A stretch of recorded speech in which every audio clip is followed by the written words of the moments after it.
it's Christy bringing you a very special interview today with Brandi Rhodes. She and I chatted all about the deadly draw, that's the upcoming Women's Tag Team Cup tournament. She gave me a very interesting hint about the teams. Plus, we talked about how AEW handled the recent speaking out movement and got to some fun stuff too, like what Brandi really thinks of some of you fans trying to slide into her DMs. Here's the interview. Growing up in Michigan, my guest was a competitive figure skater. She eventually made her way to Florida, where she earned a master's degree while maintaining a successful modeling career. She first graced our TVs as an announcer, but is now a force to be reckoned with in the ring on AEW Dynamite. Please welcome the woman who's also blazing a trail as the Chief Brand Officer of All Elite Wrestling, Brandi Rhodes. Hey, Brandi. Hey, Christy, that was an amazing introduction. Like, probably I'm going to have to talk to our announcer, Justin Roberts, and tell him to step it up a notch for me, because that was really good. Thank you. Well, you're welcome. I'll send him the script. It was easy because you have accomplished a lot. You've been in the professional wrestling business and in entertainment for quite a while. And of course, we want to talk about AEW Dynamite. Some big news out just today. Another big ratings win for you guys. I know Chris and Tony are keeping their eyes on the numbers. Is that something that you're concerned with as well? You know, I'm always cognizant of it. It's almost hard not to be, but it's always great when you feel like you're just doing very well. It's always great when there's not, a sudden dip. Increases are, of course, fantastic. And I think that we've had some really great shows. We have some really great shows to come. So it's just exciting to see that we've got, kind of this continuing momentum going. And of course, we're going to be leading up to a pay-per-view All Out, which people are looking forward to. So we're hoping to keep that momentum going into the pay-per-view and keep everybody just super excited. So, yeah. Well, it was really no surprise because this week's show was fantastic as always. And you made a huge announcement, something for us to look forward to, the Deadly Draw Women's Tag Team Cup Tournament. We don't know a lot of details though. Is there anything you can tell us about how the teams will be chosen or maybe what's in store for the winners? So Wednesday, that's all going to be crystal clear. We're going to explain how the teams come together, and then you might see a team or two come together. So it's going to be a fun episode. Definitely wouldn't miss that if you are interested in the Tag Team Cup tournament. So I will leave you in a little bit of a suspense. But it's going to be definitely very fun. Well, we are very interested, and we do know one team, I think, that has been confirmed to be competing. You and Allie have created the Nightmare Sisters. I'm a big fan of Allie. You don't seem super excited to be teaming up with her. What's going on there, Brandi? Well, I will say in the beginning, I was not a fan of teaming up with her because I feel like I could see her from a mile away with the QT Marshall infatuation. But once we actually started teaming together, we do have chemistry, and I've never been in a tag team before. So I never imagined myself having a good working chemistry with somebody like that. But here we are, and it's working out really well. We're 4-0 going into this tournament. So we'll see. I mean, there's a lot of possibility there.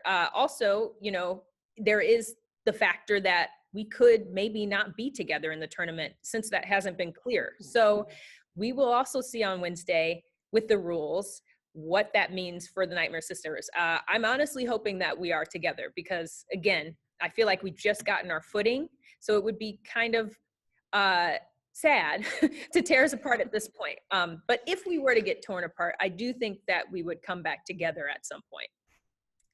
Yeah, your brother-in-law, Dustin, seems to think pretty highly of you two teaming together. That's a good nod to get.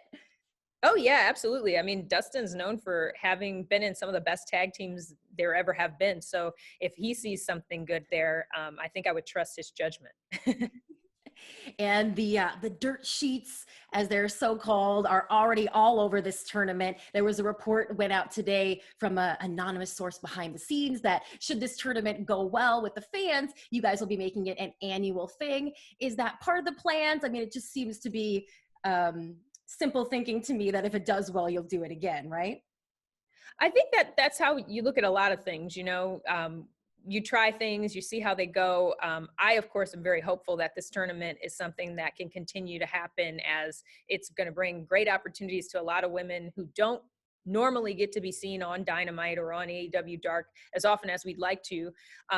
But I'm hoping that this will shed light on a lot of things, especially with some of the women that we already have, or who are very strong competitors and bring, great energy and great characters to the ring, as well as maybe some that you haven't seen or maybe haven't seen in a while.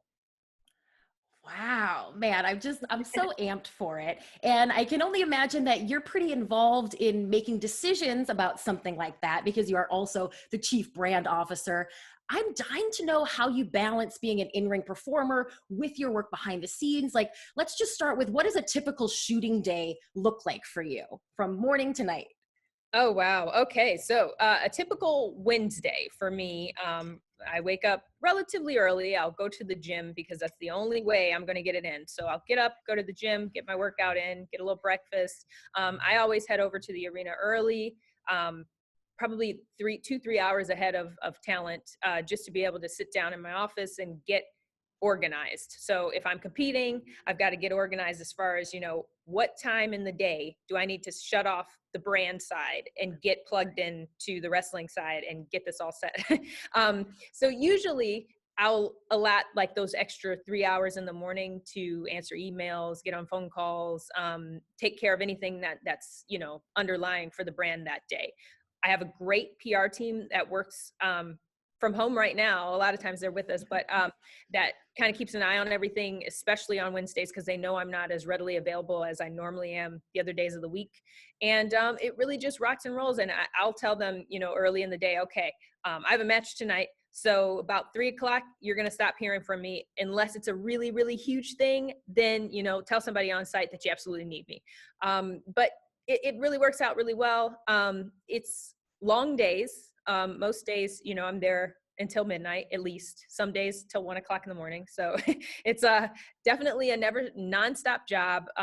As much as I like to try to say I have weekends, I don't really, because I do check my email and, constantly we're all texting and communicating. So it's a busy job. I had the other day, I think I started working at 10 a.m. and I finished at 12, and this was a non-filming day. It was just a very busy day. So What kinds of duties are you taking care of as the CBO? What are your responsibilities, or what kind of decisions is Brandi making over there? So everything kind of on our PR side, that includes everything with the media. So, I had a hand in setting this interview up, which is great. But we definitely day to day communicate with the media, work on media strategies, put together press releases, anything that's related to media and PR work, that's me. Then I do have a little bit in the marketing side, but of course I share that role as Dana Massey is the chief marketing officer. So we kind of have some overlap in some of the marketing stuff and work together on those things. And then the partnership sponsorship end of things. So things like Culture City, obviously AEW Heels, that stuff is all me too. So I've got about 3 different actual titles within the job of things that I do. Yeah. That's incredible. Sounds like it could be a little overwhelming, but it's so important to have a woman in a position like that, especially right now. With what we've dealt with in the last few weeks with the speaking out movement in the pro wrestling world. Were you involved in how AEW would handle that situation? Were you involved in making those decisions? A lot of there was a kind of a first run for us in a scenario like that. So a lot of people had hands on deck for that. And there was a lot of very open-minded discussion on how we should handle things. A lot of the legal department had hands in, helping with that. And big part of the PR department. And we're lucky to be working with some people who are vets in the industry for 20, 30 years. So they're able to, kind of weigh in opinions. And so, it was definitely interesting to navigate as a first real, this is a big situation. It's greater than us. How do we look at this? I think we handled it very well, considering the circumstances. And, it's hopefully something that people have learned a lot from. I think every year we seem to learn that we're getting into a landscape where things that in the past were just overlooked, now they're not. They're highlighted. So I think people are starting to understand that. Some things that we have considered before okay in the realm of wrestling, in the realm of comedy, they're just not okay today. So it's an adjustment, and in many ways a very good adjustment. But it's nice to be able to be on the end of things where we can talk with talent. I had a conversation with a lot of our women after that and just said, hey, I'm glad that this happened so that these are the people that you come to. If you ever have any kind of issue or concern or maybe feel a certain way, you've got all these resources available to you. So it's nice in wrestling to hear that, because in past, there was none of that. And I remember being in situations where a situation would arise and I would worry, if I do say something, is my job in jeopardy? Now women know that's not the case anymore, which is so comforting. Yeah, absolutely. And just from the outside, applaud the way that you guys have handled that. It couldn't have been easy. And when you're in the spot where you're making decisions on stuff like that, there's always going to be a criticism or people who have an opinion. Wrestling fans are fantastic. They're some of the most loyal and complimentary fans, but they can also be very critical. And I'm wondering, how do you deal with the social media stuff online, that kind of rabid fandom? How do you handle that? I'm used to it at this point. It's a learning curve for sure. You go from, just being yourself and having some friends on social media, and then suddenly you're under a microscope all the time on social media. So it's been something that thankfully I've been experiencing for, almost a decade now. So it would be, strange for me to pretend that I don't know that, the internet is vast and some people are nice, some people are not. It just is what it is. The fun thing has been kind of trying to help newer people navigate in this, because a lot of our talent, this is their first time really being on TV, known, in that grand, way. And it's a learning curve for sure. I will say stuff to them and I see them, smile and nod, and I'll go, that's not going to hit them until it happens. And then when it happens, they'll say, oh, Brandi, you told me about this. And here we are. And I say, yep, it's a learning curve. You learn as you go. Well, and another aspect of that you have to deal with that a lot of people don't. My husband, for instance, is a farmer who doesn't even have an Instagram account. But your husband, Cody, the two of you, both very well known and both very attractive. How do you deal with people sliding into those DMs? Because they still do it, even though they know you're taken, right? Oh my gosh. So I actually stopped looking at DMs. I've stopped accepting direct messages. For a while, I had them open because I wanted, if there were real opportunities in the first year that people really wanted to, communicate about different partnership opportunities or, nonprofit organizations, things I should know about, I wanted that to be open.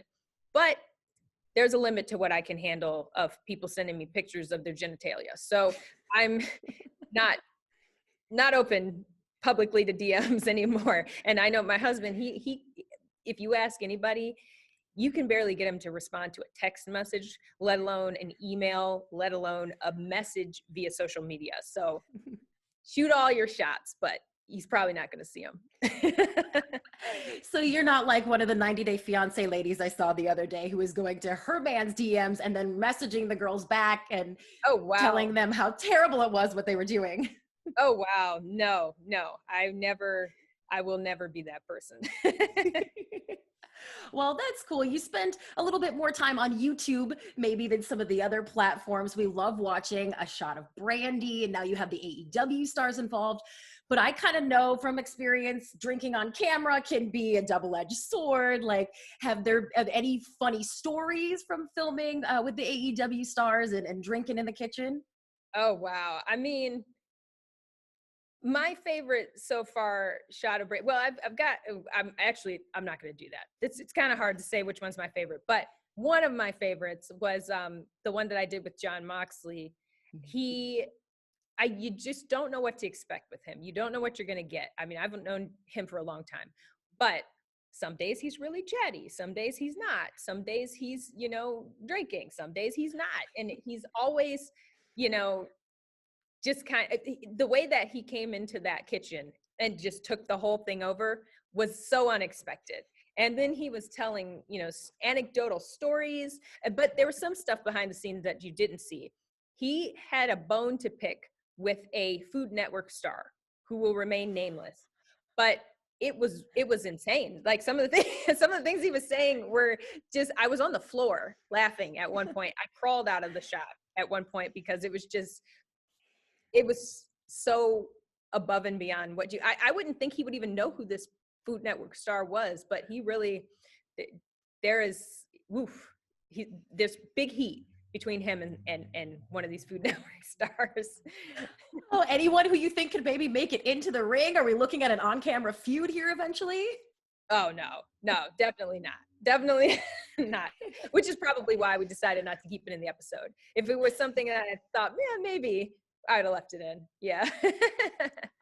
Well, and of course, another thing that you're always working on is AEW Heels. This is so cool, a community for female wrestling fans. You've had some Zoom conversations, right, where people can come in and chat with you. What is kind of a surprising thing that you've heard from the fans, or something that maybe touched you from really being able to connect with them that way? Honestly, just how well received the concept of Heels was. I mean, with everything, you go into it thinking, okay, to me, this is a great idea, but how are other people going to receive it? You never know. The women on the first call that we had, some of them were crying. They were so happy. There was just a lot going on in the chat of just, thank you so much for doing this. I've been waiting X amount of years for this. And it just shows me that, women are a little bit underrepresented, especially as fans in wrestling. And we're going to do everything that we can to try to change that. There's some crazy good news for Heels coming next week. So everybody can stay tuned. It's really good news and much sooner than we thought. And we're really excited. Wow. Well, I can't wait for that. And I know we're probably a long way off, but I'm wondering if having in-person events like at your pay-per-views and stuff like that, is that part of the plan as well, kind of a meet and greet style? Oh, absolutely. I mean, the hope is, and unfortunately, we don't know when this is going to, come back for us. But the hope is that when there are large pay-per-view events, we can absolutely have in-person Heels parties, VIP meet and greets for just Heels, and just maybe some ticketing opportunities that are just for the Heels. So a lot of stuff hopefully to come. But right now, what's been going on has been really good, and people have really appreciated it and really liked it. So looking forward to revealing some more news next week. Fantastic. Well, we can't wait for that. And since you are so busy, I'm going to let you go. I just have one more question for you. In doing all my research, I just couldn't help but wonder, looking back at your last several years, when you and Cody kind of struck out independently in 2016, could you have imagined what you're doing now? Was this all part of the plan, or is this so far beyond what you even could have dreamed of? Really, it's beyond what I thought. After we left, both of us had some aspirations to do some acting, and then we thought, maybe we would move in that direction, especially Cody, being cast as part of the Arrow crew. And it just never really occurred to me that wrestling was going to be a constant in my life still, because it seemed like that chapter was over. But we were still, both really itching to perform and wanting to be a part of the wrestling world. And it's almost like the wrestling world created this opportunity, because I think they got tired of, not being able to have what they wanted to have. And this opportunity, when it presented itself, it just became something surreal, but it was right there on the cusp of happening. And then here we are, and it's happening, and it's going really, really well. So to answer your question, I never would have thought, if you would have told me in 2016, hey, in 2020, you'll be running a major promotion, you guys will be on TNT, and you'll be, breaking off into all these various directions. And I would say you're crazy. Well, congratulations on absolutely everything you do. Thank you for being a voice in this business for women. And man, we will certainly be watching on Wednesday. Now I'm extra excited. Yeah, Wednesday is going to be a fantastic show. I mean, I'm going to go ahead and say, if you miss Wednesday, you're going to kick yourself. So make sure you're tuned in to TNT Wednesday at 8. Ugh, isn't she so great? I hope that you guys enjoyed that interview as much as I enjoyed interviewing Brandi. And make sure that you hit that big red subscribe button down below so that you never miss any of my exclusives. You know I'm bringing you the news and interviews on pro wrestling, reality TV, and a lot more fun stuff all the time. And hit that little bell so that you know when I'm going live. And hit me up anytime at Christy Reports. I love to hear from you. Hope you guys are all doing well. See you soon.